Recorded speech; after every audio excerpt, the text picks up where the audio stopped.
Here's a progress video of a student of mine that was struggling with contact consistency. So they were hitting the ground before the golf ball or thinning shots.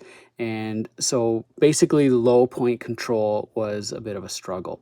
So I'm starting here at impact position. So you look at the position on the left and what you see is quite a difference between the shoulder against that green line versus the hip. And then you look at the same angle on this side and you see the shoulder, the hip, the knee in a nice straight line, basically very well stacked with the shoulders on top of the hips, hips over the knees. Go back to the left video, you see that body hanging back. Impact rules everything in the golf swing. Everything that we change is designed to improve this impact position. So when we look at this swing and take it basically back to the beginning of the swing, what we see is a difference in the setup. So on the video on the left, you see a little bit more weight on that right foot versus the video on the right. The weight distribution is a little bit more even, if not slightly, on that left side.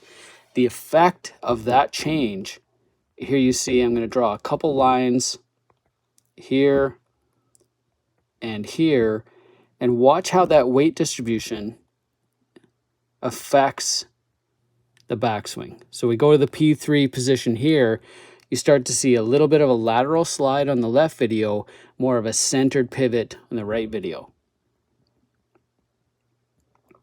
Now you really see the effect here in the transition.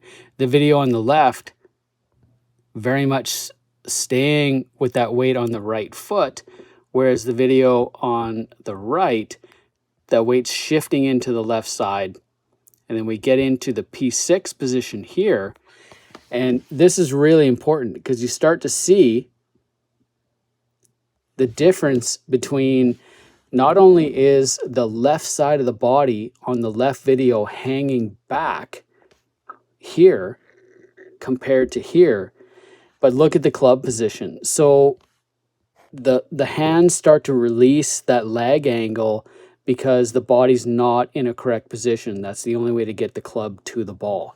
So the video on the right, you can see the lag is maintained, and then we forward that to impact.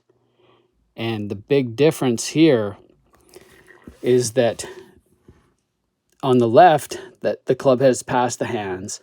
On the right, the club head is even with the hands. Now, eventually the hands will be more forward for more compression. But at this point, we see an instant, increase in consistency and quality of the compression of the golf ball. And then you see that move right through to the finish. So it's really important to understand the effect of the weight distribution in your setup and how that affects the quality of your impact position.